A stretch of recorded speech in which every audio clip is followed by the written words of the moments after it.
Hello दोस्तों, आज हम लोग हैलो अल्केन का ऑब्जेक्टिव पढ़ने वाले हैं। आज हम लोग टॉप 10 ऑब्जेक्टिव देखेंगे और आप लोग ज्यादा ऑब्जेक्टिव देखने के लिए प्लेलिस्ट में जाके लेसन बाय लेसन सब कुछ बनाया गया है, उसमें आप जाकर देख लीजिएगा। तो हैलो अल्केन का टॉप 10 ऑब्जेक्टिव देखेंगे हम लोग और उस टॉप 10 ऑब्जेक्टिव जो है डेली हम लोग आगे बढ़ते हैं एक ऑब्जेक्टिव के साथ। तो हम लोग को आज का जो है पहला नंबर ऑब्जेक्टिव है मोनो हैलो अल्केन की श्रेणी का सामान्य सूत्र है। मोनो मतलब एक होता है, मोनो मतलब एक होता है, यानी कि वैसा हैलो अल्केन जिसमें हाइड्रोजन ग्रुप एक हो उसे मोनो हैलो अल्केन कहते हैं। और मोनो हैलो अल्केन का सामान्य सूत्र R बॉन्ड X होता है, या हैलो अल्केन का भी कहते हैं सामान्य सूत्र R बॉन्ड X होता है। और R से अल्काइल है और अल्काइल का सामान्य सूत्र CnH2n+1 बॉन्ड X होता है। तो CnH2n+1 bond X, CnH2n+1, CnH2nX या CnH2n+2X, तो आप लोग कहिएगा कि सर CnH2n+1 बॉन्ड X होता है। अब देखते हैं हम लोग एल्कील हैलाइड एवं सोडियम, यानी कि अल्कील हैलाइड एवं सोडियम, एल्कील हैलाइड एवं सोडियम याद कीजिएगा। एल्कील हैलाइड CH3Cl प्लस सोडियम, बताए थे ट्रिक, ड्राई ईथर की उपस्थिति जब आ जाए तो इसका ट्रिक बताए थे कि जिसका जितना यहां कार्बन लेगा उससे यहां दुगना बनेगा, जितना यहां कार्बन भाग लेगा उससे यहां दुगना बनेगा। यानी alkyl halide, sodium, dry ether और अल्केन। तो जब अल्काइल हैलाइड या हैलो अल्केन को सोडियम के साथ शुष्क ईथर की उपस्थिति में अभिक्रिया कराते हैं तो अल्केन का निर्माण होता है। और इस अभिक्रिया को हम लोग कौन अभिक्रिया कहते हैं? ऊर्ज अभिक्रिया कहते हैं। कौन अभिक्रिया कहते हैं? ऊर्ज अभिक्रिया कहते हैं। अब देखिए, आग बुझाने वाला उपयोग में लाने आग बुझाने के उपयोग में लाने वाला पदार्थ CH3 को याद नहीं पूछता है। अगर आपको आग बुझाना है इसके लिए आपको कार्बन टेट्राक्लोराइड, कार्बन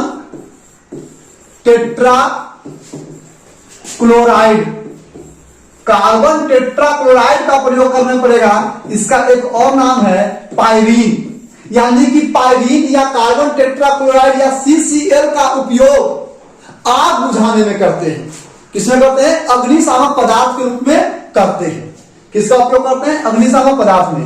एस्टिक अंश थोड़ा ना बुझता है, ये तो डाइमिथाइल ईथर इसलिए नहीं बुझता है। क्लोरोफॉर्म से आग बुझेगा नहीं, भले होता हुआ आग लग जाएगा, है ना। तो ध्यान देगा।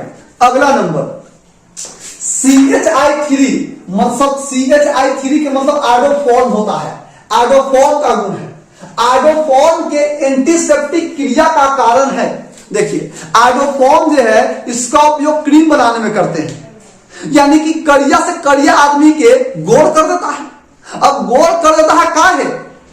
क्योंकि बोले थे आप लोग को कि ठंडा के लिए अलग क्रीम, गर्मी के लिए अलग क्रीम, बरसात के लिए अलग क्रीम, सुतला के बाद अलग, सुतला से पहले अलग क्रीम, उठला के बाद अलग क्रीम, धूप में जाना है तो अलग क्रीम, सबका अलग अलग क्रीम होता है। तो आइडोफॉर्म के एंटीसेप्टिक का कारण क्या है?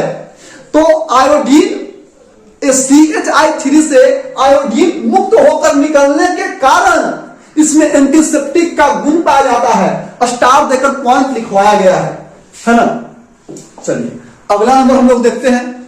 सवाल नंबर 5, निम्नलिखित में से कौन सा औद्योगिक घोलक नहीं है? घोलक जो अपने आप में घुला ले, घोलक मतलब जो अपने आप में घुला ले, अर्थात विलायक।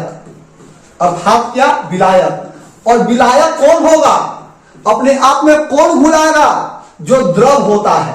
और यहां क्वेश्चन है कौन औद्योगिक घोलक नहीं है, मतलब कौन विलायक नहीं है। और विलायक द्रव के रूप में रहता है और लेकिन द्रव नहीं है, यही ना है। तो CHCl3 यह द्रवीय अवस्था में पाया जाता है। CCl4 यह भी द्रवीय अवस्था में पाया जाता है। ईथर भी द्रवीय अवस्था में पाया जाता है, आडोफॉन में आप लोग को लिखवाए हैं कि यह क्रिस्टलीय ठोस पीले रंग का होता है, पीला कलर से लिखा भी गया है ना। यह क्रिस्टलीय ठोस होता है, जब ठोस है तो कैसे घुला सकता है, घुला नहीं जा सकता है, इसलिए हम लोग का सही ऑप्शन क्या हो जाएगा, बी हो जाएगा। अब हम लोग अगला नंबर सवाल की ओर देखते हैं। कौन सा यौगिक शीत कारक के रूप में प्रयोग करता है? शीत कारक के मतलब होता है प्रशीतक, प्रशीतक। और प्रशीतक का मतलब ठंडा करने में। अब बताए थे कि फ्रियोन है वो होता है, ये फ्रियोन है, आई कार्बन टेट्राक्लोराइड है। शीत कारक के रूप में तो क्लोरोफॉर्म का उपयोग करते ही नहीं है बिल्कुल से, और नहीं कार्बन टेट्राक्लोराइड का। बच गया ई, इसको पर अब रोक लग चुका है। अब इसका उपयोग शीत कारक में SUC से ही हवा निकलता था, इसलिए इसको हटा दिया गया है। और कार्बन टेट्राक्लोराइड में इसका उपयोग रेफ्रिजरेटर में, फ्रिज में करते हैं प्रशीतक के रूप में, ठंडा करने में। इसलिए ऑप्शन हम लोग को क्या हो जाएगा जी, ऑप्शन हम लोग को क्या हो जाएगा, ऑप्शन नंबर बी हो जाएगा। ऑप्शन नंबर क्या हो जाएगा, बी हो जाएगा, ठीक है ना। अगला, निम्नलिखित में कौन सा रसायन का उपयोग बेहोश के लिए किया जाता है?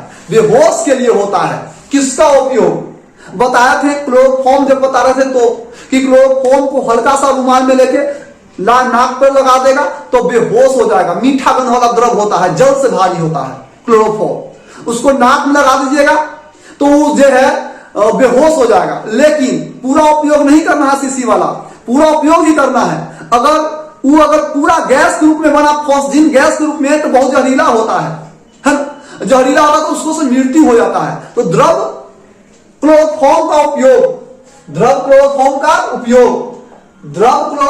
का उपयोग कौन के रूप में करते हैं? शीत कारक रूप में, यानी क्लोरोफॉर्म का उपयोग किसमें करते हैं? शीत कारक के रूप में करते हैं। क्लोरोफॉर्म का उपयोग बेहोश करने के लिए किया जाता है। किसके लिए किया जाता है? बेहोश करने के लिए किया जाता है। बेहोश करने के लिए क्या किया जाता है? किसका उपयोग? बेहोश करने के लिए किया जाता है, क्लोरोफॉर्म का उपयोग किया जाता है, ठीक है ना। कार्बन टेट्राक्लोराइड का बेहोश करने के लिए उपयोग नहीं किया जाता है, क्लोरोफॉर्म में किया जाता है।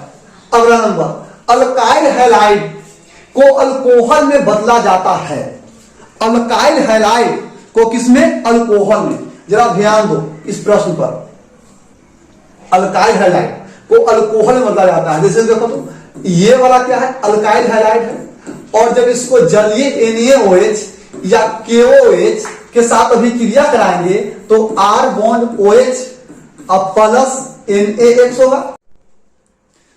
देखिए जरा, अल्काइल हैलाइड को अल्कोहल में बदला जाता है।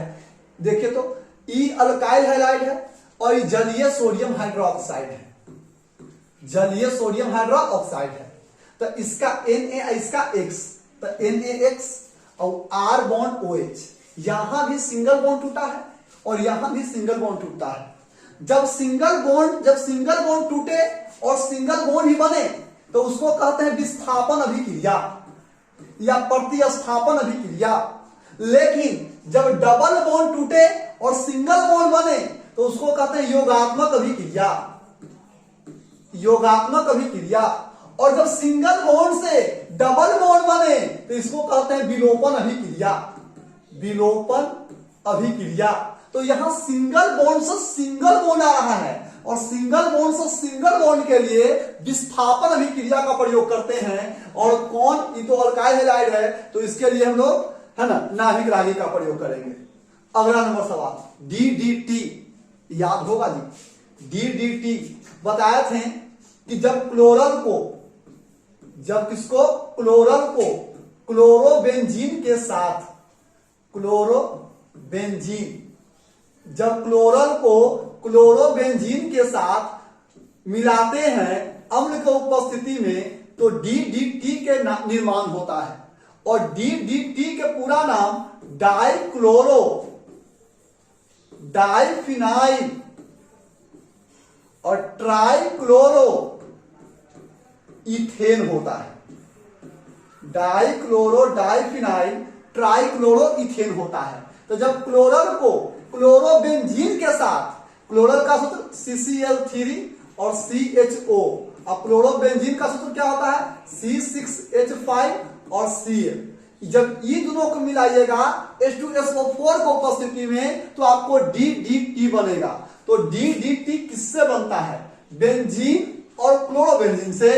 यहां देखो तो क्लोरल और क्लोरोबेंजीन है, तो बेंजीन और क्लोरोबेंजीन गलत है। क्लोरल और क्लोरोबेंजीन से, क्लोरल और क्लोरोबेंजीन से, तो जी हाँ क्लोरल और क्लोरोबेंजीन से। आगे देखो तो क्लोरल और बेंजीन, क्लोरल और बेंजीन है नहीं। क्लोरोबेंजीन और क्लोरीन से, क्लोरोबेंजीन और क्लोरीन है, क्लोरल चाहिए। क्या चाहिए? क्लोरल चाहिए, इसलिए ये भी ऑप्शन नहीं होगा। आज का हम लोग का लास्ट सवाल है कि सांद्र H2SO4 अम्ल की उपस्थिति में क्लोरल को साथ क्लोरोबेंजीन को गर्म करते हैं। देखो जी, देखो जरा, क्लोरल जो है क्लोरोबेंजीन के साथ गर्म करते हैं। क्लोरल को क्लोरोबेंजीन के साथ गर्म करते हैं। क्लोरल को क्लोरोबेंजीन के साथ गर्म करते हैं। तो जब क्लोरल को क्लोरोबेंजीन के साथ गर्म करते हैं तो क्या बनता है? DDT। फ्रियोन बनता है? नो। DDT बनता है? यस। गैमेक्सिन बनता है? नो। हेक्साक्लोरोइथेन बनता है? नो। क्या बनता है? DDT बनता है। तो हम लोग को आज का क्लास इतना ही। Thank you so much. आप लोग ज्यादा पढ़ने के लिए प्लेलिस्ट में जाके आप एक एक वीडियो आराम से देखिए, कोई दिक्कत नहीं होगा। प्रत्येक क्लास डेली आपको अपलोड किया जाता है। थैंक यू सो मच आप सभी विद्यार्थी को।